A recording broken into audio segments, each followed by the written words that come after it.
21, o capitão João Bus se despedia de Campinas com direção a Curitiba, alçando voo em um Caudron G3 de 2 lugares emprestado de amigos. Seu passageiro era o excelente mecânico Gennaro Sardoni, mas o motor Lerone de 80 HP já apresentava falhas. A situação ficaria pior quando o mecânico Sardoni ficou doente e preso a uma cama de hospital em Itapetininga. Vieram outros mecânicos, porém despreparados. O problema seria agravado com a ordem expressa de retorno imediato dada pelo alto comando do Regimento de Segurança. Capitão João Bus escreveria em seu diário estas palavras: "Levantei-me cedo e estou no campo. Vou voar no aparelho completamente desregulado e bastará ele se manter no espaço para eu prosseguir este raid, pois estou certo de que o mecânico não poderá endireitá-lo, embora tenha demonstrado boa vontade. Se acontecer alguma desgraça, fiquem todos sabendo que foi somente devido a não poder obter os recursos de que necessito, não obstante os esforços dos meus queridos amigos Tenente Reinaldo e Adelino Ferreira em São Paulo, únicos que me prestaram mão forte. Como é fácil compreender, não posso recuar. Mas sirva isto de exemplo para outros colegas que trabalham pelo desenvolvimento da aviação em nosso país, que tanto necessita dela, mas que, infelizmente, é tão desprezada pelos governos."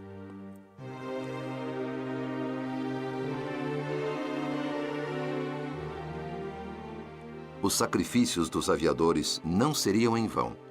Os raids não seriam cancelados e outros tantos seriam realizados com sucesso. A aviação do Exército Brasileiro organizou uma série de raids com uma esquadrilha de aviões franceses. O mais importante foi com o bombardeiro Breguet 14, batizado de Anhangá, que quer dizer diabo na língua tupi, pilotado pelo tenente aviador Haroldo Borges Leitão e o copiloto Adir Guimarães. Decolaram do Rio de Janeiro em abril de 1923 e novamente Curitiba era o destino. O campo de pouso foi preparado com arquibancadas para acomodar as autoridades e convidados. Uma grande festa fora preparada para receber os heróis na Escola de Aviação do Paraná. No aeródromo do Portão, a multidão pôde ver surgir no horizonte os grandes planos das asas do Anhangá. Eufórico demais para lembrar dos perigos de um pouso, o tenente Adir Guimarães ficou de pé, acenando efusivamente para a multidão. Ao tocar o solo, o trem de pouso partiu-se, provocando um capotamento espetacular. Surpreendentemente, os aviadores saíram vivos, mas o Anhangá não voltaria voando ao Rio de Janeiro. Aqui vemos o Breguet meio desmontado para o transporte de trem e o tenente Adir ostentando orgulhosamente seu braço quebrado. Apesar do pouso não ter sido correto, os pilotos foram condecorados pelo esforço extraordinário. O sucesso do raid pôs definitivamente Curitiba no mapa da aviação nacional.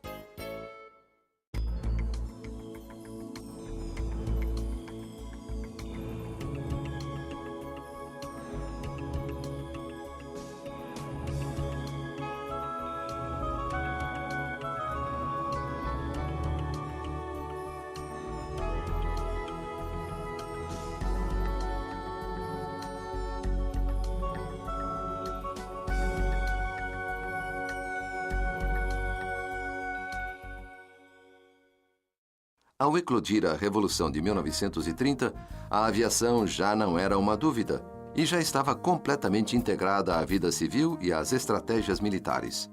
Getúlio Vargas chegava ao poder e, novamente, o hipódromo do Tarumã sediaria um aeroporto, mas agora para apoio à Revolução. Ele também serviu para a Rota da Aeropostale, empresa de transporte de malotes e correio, mas depois da Revolução foi abandonado.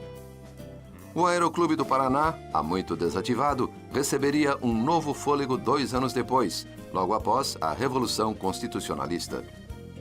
Esta sim, em seus poucos meses de duração, teria na aviação um de seus pontos altos, agitando a ainda pacata Curitiba.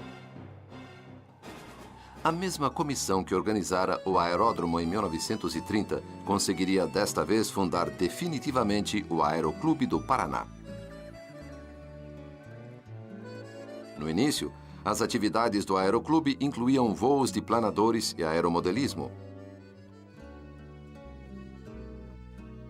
mas era necessário um local para se construir um aeroporto. Além da pressão política da comissão do Aeroclube e a caracterização da entidade como de utilidade pública, o governo federal estabelecera Curitiba dentro da rota de número 4 do novo serviço aeronáutico que entraria em vigor, o Correio Aéreo Militar. No bairro do Bacaxeri, o Aeroclube começaria as obras dos hangares antes mesmo das permissões legais. O primeiro aeroplano abrigado no hangar seria o Tiger Moth, do capitão Reinaldo Gonçalves, da Força Pública de São Paulo. Nesta época, era criado o 5º Regimento de Aviação, que disporia das dependências da Escola Agrícola no campo do Bacaxeri. Para Curitiba, a presença da aviação militar em tempo de paz trouxe muitos avanços. Mesmo disputando as instalações no Bacaxeri com o Aeroclube, a aviação militar doou equipamentos e aeronaves, fortalecendo sobremaneira a aviação da cidade. Todos estes avanços aeronáuticos foram decisivos para a formação da base de sustentação do Aerolóide Iguaçu, a primeira empresa aérea do Paraná e 5ª do país. Os voos comerciais no Brasil tiveram sua estreia em 1º de janeiro de 1927. Estas imagens raras do primeiro voo comercial do Condor Syndicate mostram o ministro Vitor Conder inaugurando as vias aéreas comerciais numa viagem do Rio de Janeiro até Florianópolis, a bordo do hidroavião Dornier Val de 360 HP e 10 lugares. Os pilotos heróis agora estavam dando lugar aos pilotos profissionais. Nos anos 30, o Brasil viu o desenvolvimento de inúmeras empresas aéreas e a grande integração que a aviação proporcionava. As rotas internacionais já eram comuns, e dentre todas as aeronaves que nos visitavam, uma foi muito especial. A força política dos mais de 100 membros do Aeroclube fez a empresa Zeppelin desviar a rota de um de seus dirigíveis. Com seu reluzente prateado e seus 245 metros de comprimento, o Hindenburg, a maior aeronave jamais construída, dominou os céus da capital no dia 1º de dezembro de 1936. Todos estavam maravilhados com as formas majestosas e as evoluções do gigante voador.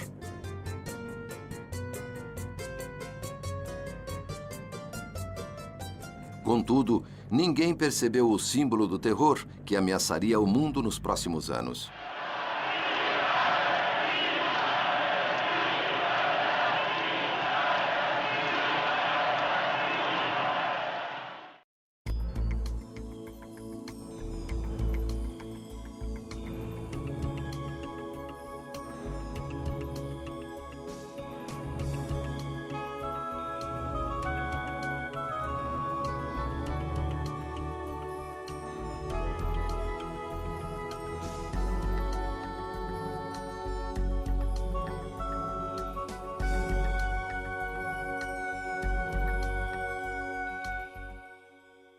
Novamente, a Marinha Mercante do Brasil computava mais de 1.400 brasileiros mortos em ataques de submarinos nazistas. A neutralidade foi quebrada e, mais uma vez, nossos aviadores atenderam ao chamado de defesa do país. Desta vez, 7 curitibanos estariam no primeiro grupo de aviação de caça. Suas funções eram as mais variadas, como a do tenente Lucídio Chaves, veterano piloto de acrobacias e do Correio Aéreo Nacional. Foi considerado muito velho para ser piloto de caça, mas conseguiu tornar-se o homem-chave na área de comunicações. Outro curitibano era Teobaldo Kopp, que alcançaria a incrível marca de 58 missões. Capitão Kopp conseguiu saltar de paraquedas quando seu avião P-47 Thunderbolt foi abatido sobre o território inimigo. Socorrido pelos partisanos, terminou a guerra combatendo ao lado da resistência italiana. Fora o pessoal do Santa Apua, outros 60 brasileiros descendentes de ingleses voaram como voluntários na RAF, a Real Força Aérea Britânica. Logo após servir na Revolução de 32 como auxiliar de motorista de ambulância, Cosme Gomm ingressou na RAF, fazendo carreira por mais de 10 anos. Ele pilotava um bombardeiro Lancaster quando foi abatido em 1943 sobre a Itália. Seu irmão, Percival Gomm, pilotava os poderosos Spitfires da RAF como voluntário alistado no Canadá.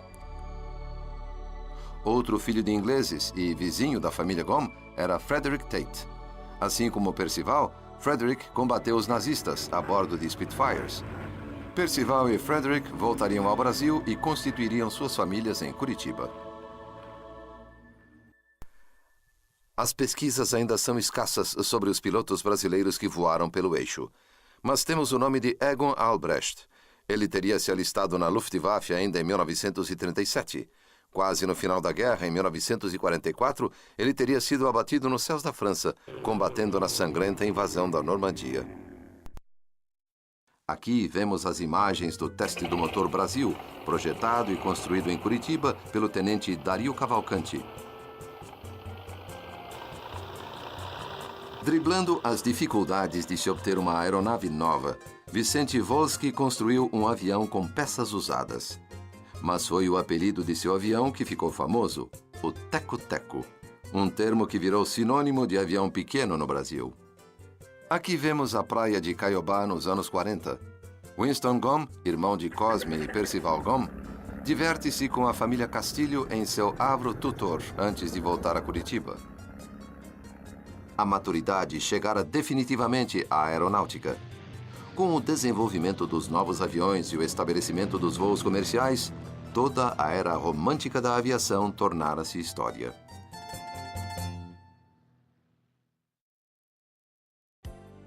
Estas cenas são festas aéreas também filmadas por Arno Castilho. Podemos ver o primeiro caça-jato do Brasil, o Gloster Meteor F-8.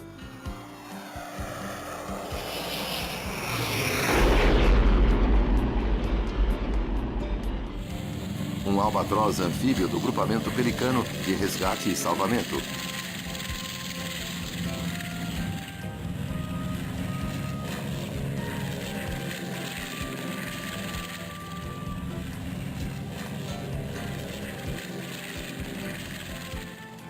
Esse desenvolvimento da aviação foi estancado pela crise financeira na época da construção de Brasília, no final dos anos 50. Ela afetaria o Aeroclube, quase levando-o a um novo fechamento.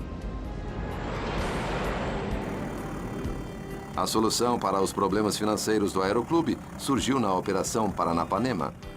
Ela consistia de uma ação conjunta do governo do estado e do Aeroclube para sanar o grande volume de contrabando de café na região.